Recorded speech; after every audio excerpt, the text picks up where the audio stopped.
Kali ini saya ingin menyentuh tentang permasalahan upah siswaza.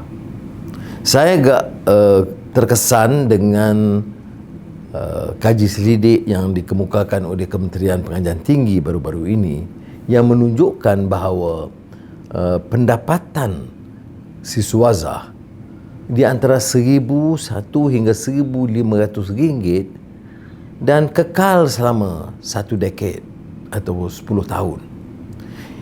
Laporan ini menunjukkan bahawa 70% siswaza kita dalam tahun 2020 hanya diterima atau memperoleh pekerjaan dengan upah di bawah garis kemiskinan.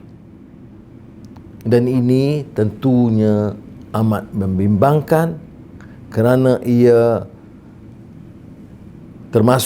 terangkul dalam jumlah 75,000 siswaza menganggur pada tahun 2020. Turut memprihatinkan adalah kerana aliran upah rendah ini telah berterusan selama lebih 10 tahun.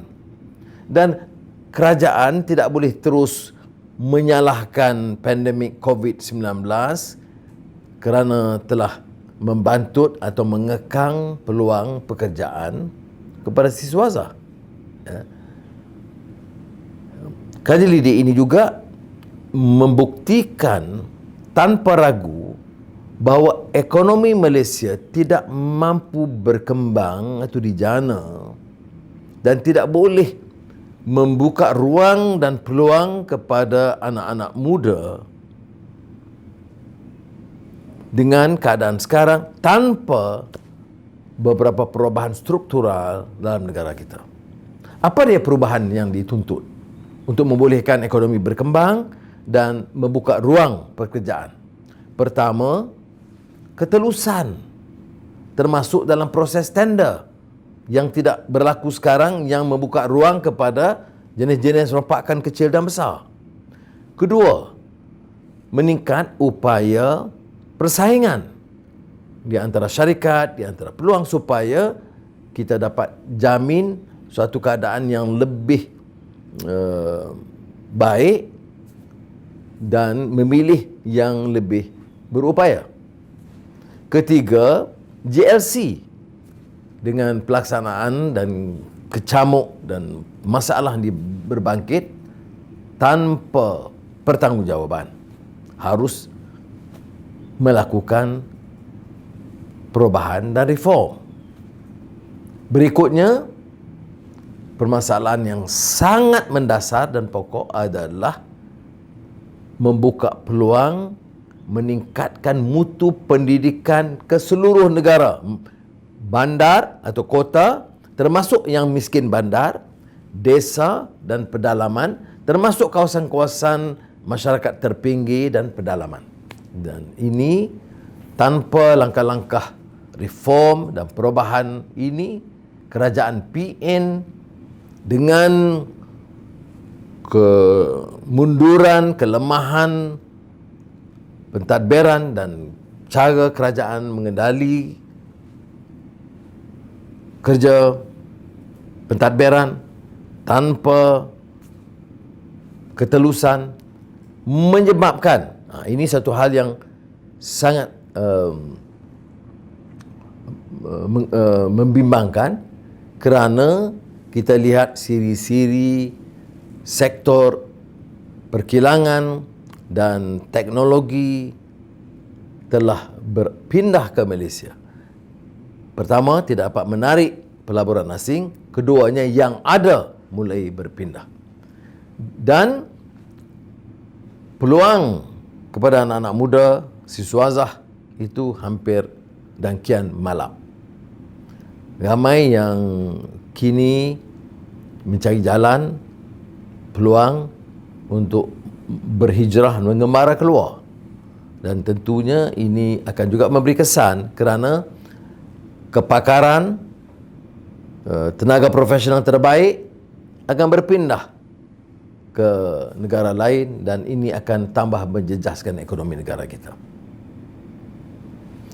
Tetapi yang lebih memualkan adalah bila menteri-menteri bicara tentang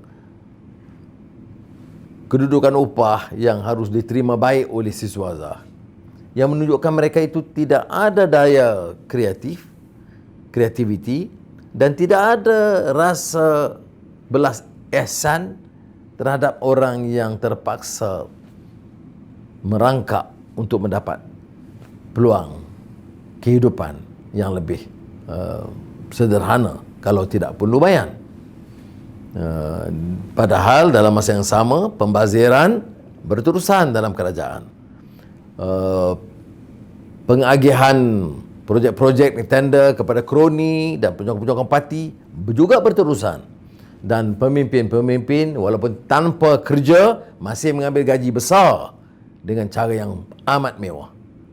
Tetapi untuk anak-anak muda dikatakan kamu terima sajalah, syukur sajalah. Dan ini petanda di mana pimpinan itu sudah tercabut, terpisah dari rintihan dan aspirasi rakyat.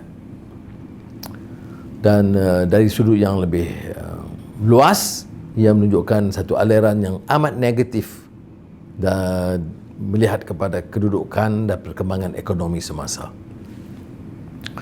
Di mana lagi yang mungkin kita dapat bicara, berbahas kalau tidak di Parlimen. Tetapi institusi Parlimen telah dimandulkan dan digantung. Dan oleh demikian, hal keuangan, hal tender, hal pengangguran, upah rendah tidak boleh dibahaskan. Dan sebab itu juga kita dapat kesan betapa pimpinan negara sangat takut dengan keputusan undi 18. Walaupun mereka semua telah mengundi, menyokong. Tapi sekarang mereka tarik dari sokongan kerana tidak berupaya berdepan dengan sentimen dan aspirasi kalangan muda. Menafikan hak sebahagian utama rakyat, terutama di kalangan muda, yang merupakan harapan bangsa dan negara, ini merupakan satu pengkhianatan. Jadi satu pemerintah yang biasa dengan pengkhianatan akan terus melakukan pengkhianatan berulang kali. Jadi saya terpaksa menegaskan betapa perlunya Parlimen bersidang segera untuk membahaskan isu-isu terkait. Terima kasih. Wassalamualaikum warahmatullahi wabarakatuh.